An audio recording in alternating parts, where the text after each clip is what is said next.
Bienvenidos a Es Tiempo de Matemáticas en Conradio. Mi nombre es Carlos Díez y los estaré acompañando durante la próxima media hora para compartir con ustedes noticias, personajes, historias, curiosidades, retos, publicaciones y algo de humor. Todo relacionado con el mundo de las matemáticas. Acompáñenme.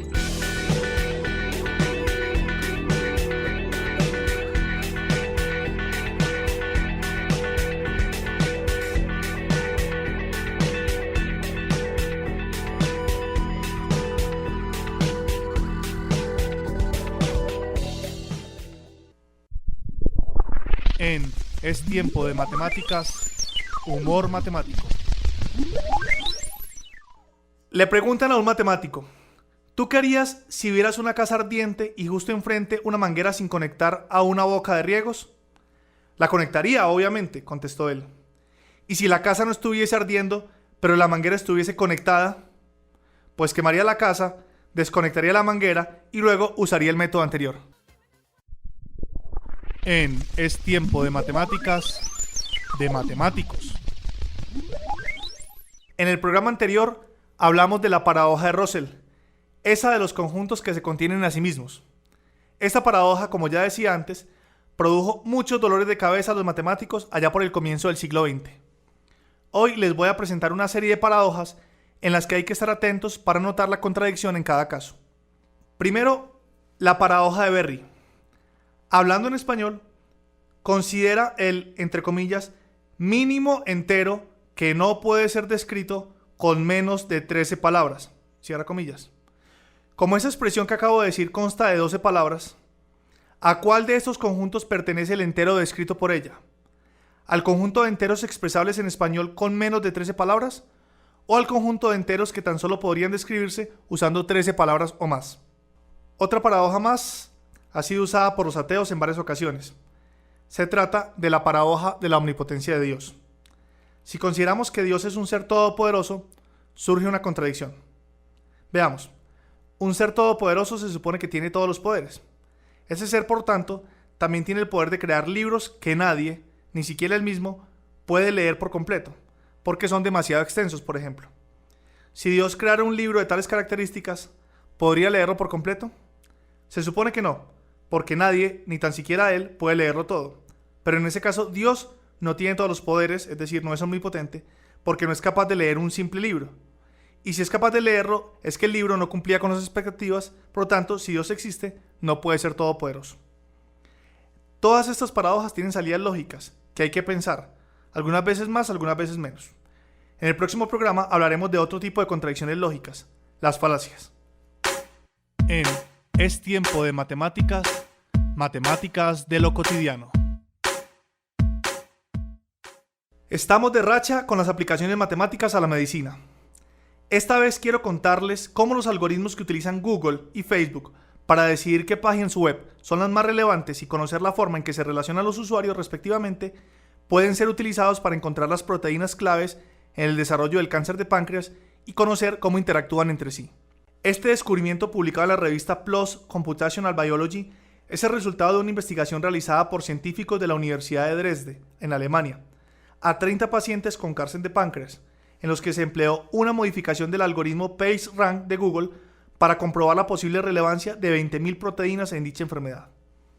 El bioinformático, atención a esta profesión, que también es el primer autor del estudio, Christoph Winter, dice que mientras el PageRank de Google usa la información de enlace entre los documentos web para decidir cuáles son las más relevantes, el NetRank, nombre que le han dado al descubrimiento, utiliza la información de interacción biológica entre los productos de los genes para decidir cuáles son más importantes a la hora de predecir los resultados. El resultado fue el hallazgo de 7 moléculas que ayudan a determinar la agresividad del tumor y permiten al médico decidir si un paciente debe o no recibir quimioterapia y cómo de intensa debe ser. Por ello, y gracias a que los genes y proteínas de una célula nunca actúan solos, sino que forman una red de interacciones, se pueden detectar con el algoritmo de Google. El autor explica que es como si hubieran espiado en su red de amigos, como en Facebook, para asegurar que la búsqueda de biomarcadores de manera aislada daba muchos falsos positivos, y que utilizando el algoritmo de Google, los resultados serán mucho más reproducibles y aplicables a cada paciente. No obstante, como siempre, los autores indicaron que aunque los biomarcadores encontrados en esta investigación parecen ser un avance en el diagnóstico del cáncer de páncreas, todavía no se pueden aplicar a la práctica clínica. En Es Tiempo de Matemáticas, historias. Hoy, en esta sección, les tengo una colección de anécdotas de matemáticos famosos. La primera tiene que ver con Laplace. Cuando éste le presentó a Napoleón su voluminosa obra Tratado de Mecánica Celeste, se desarrolló entre ambos el siguiente intercambio de opiniones. Monsieur Laplace, dijo Napoleón, me cuentan que ha escrito este gran libro sobre el sistema del universo sin haber mencionado ni una sola vez a su creador. Sí, emperador, nunca he necesitado de esa hipótesis. Por su parte, los amigos de Poincaré destacaban de este matemático francés su particular torpeza para dibujar el esquema más sencillo.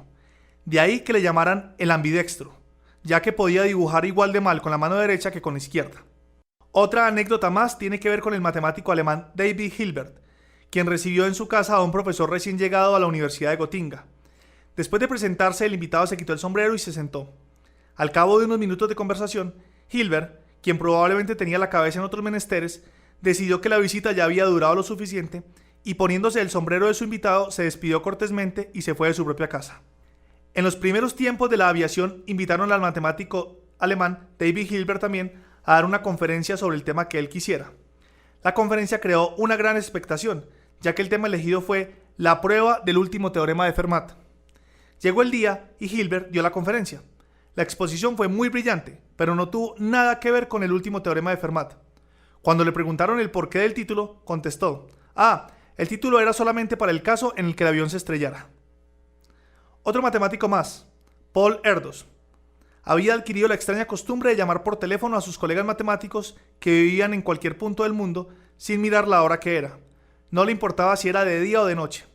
Se sabía de memoria cada uno de los números de teléfono a los que llamaba, pero no era capaz de acordarse de los nombres de sus interlocutores. Euclides, por su parte, se encontraba impartiendo una clase en Alejandría, cuando uno de sus alumnos le preguntó que para qué servían todas aquellas demostraciones tan extensas y complejas que explicaba el matemático. Pausadamente, Euclides se dirigió a otro de los estudiantes presentes y le dijo: dale una moneda a este y que se marche. Lo que busca no es el saber, es otra cosa. ¡Ay, matemáticos, matemáticos! En Es Tiempo de Matemáticas, matemáticamente.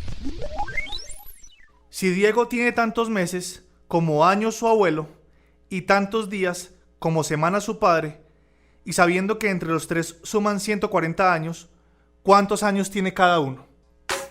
En Es Tiempo de Matemáticas, matemática curiosa. En el blog Alex Adventures in Wonderland, el conocido divulgador Alex Bellos comentaba el pasado 14 de julio cómo el ginecólogo Jasper Bertus de la Universidad de Leuven, en Bélgica, asegura que existe relación entre la fertilidad de las mujeres y la razón áurea o número áureo. El investigador argumenta del siguiente modo: cuando las mujeres son más fértiles, o sea, entre los 16 y los 20 años, la razón entre las dimensiones del útero, o sea, la razón entre el largo y el ancho del útero, se acercan a 1.6, que es una aproximación muy cercana al número áureo, que recordemos que es 1.618 e infinitos números decimales. Recordemos que el número áureo tiene forma de razón, es decir, de división entre dos cantidades. Y este número, como se ha demostrado, tiene una relación estética con los objetos, de modo que cuando las dimensiones de un objeto tienen una relación cercana a este número, entonces el objeto es más estético y nos parece más proporcionado y más bonito. Bertus y su equipo han medido el útero de 5.000 mujeres de diferentes edades usando imágenes por ultrasonido. Según los datos recogidos, la razón entre el largo y el ancho del útero de una mujer es de aproximadamente 2 en el momento del nacimiento, es decir, que el largo es el doble del ancho en ese momento, y comienza a decrecer hasta 1.46 para mujeres de edad avanzada. El equipo de Bertus confirmó con este estudio que en el momento de mayor fertilidad femenina, o sea, entre los 16 y los 20 años, como decía, esta razón es de 1.6, que es una buena aproximación al número áureo. Tengo que anotar que aunque las matemáticas están en todos lados, con este tipo de noticias uno se queda impresionado de hasta dónde puede llegar su alcance.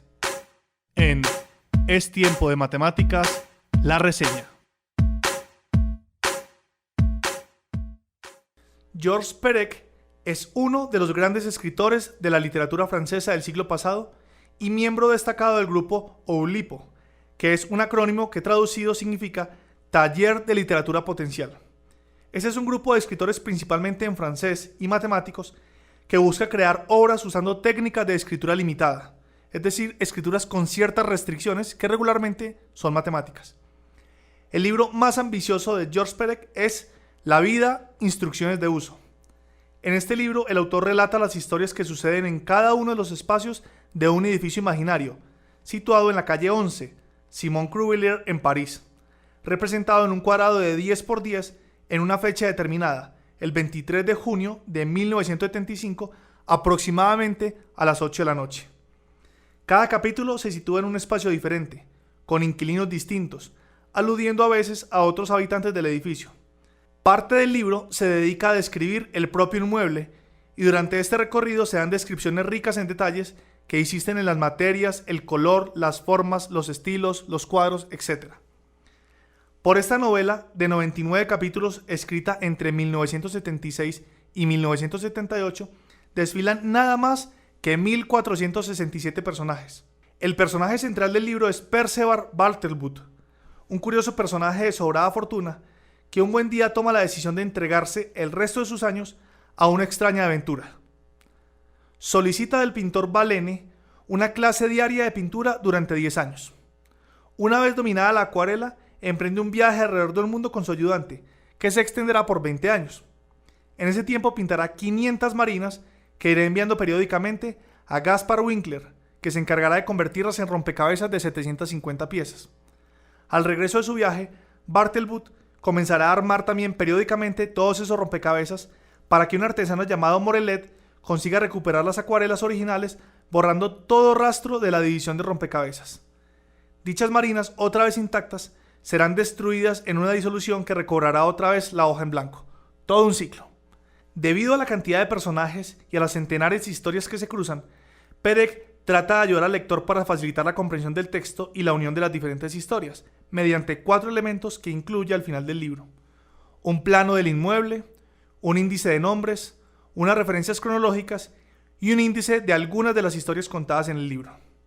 Se preguntarán por qué reseño este libro si parece no tener nada de matemáticas. Pues la razón es que sí lo tiene. Hay 3 elementos matemáticos en la estructura del libro y que ya les voy a contar por lo menos uno de ellos. Los otros 2 son bastante complejos. El primer elemento es la poligrafía del caballero, o el orden de recorrido de lugares del edificio. Perec nos obliga a pasar una vez, y solo una vez, por cada lugar del edificio, pero lo hace de una manera singular y planeada. Decide usar el modelo que les hablé, la poligrafía del caballero, un caso particular de grafo hamiltoniano en el que debe recorrerse todo el tablero de ajedrez pasando una y solo una vez por cada casilla. Solo que en el edificio no hay 64 casillas como en el ajedrez, sino que hay 100 espacios.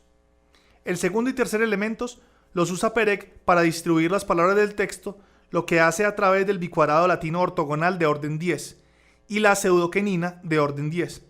Estos 2 elementos tienen una complejidad que supera el alcance de este programa, pero que sirven como evidencia de lo elaborado de la estructura matemática de la novela. Una obra, pues, para los más literatos, así como para los más matemáticos. Hasta aquí el programa de hoy.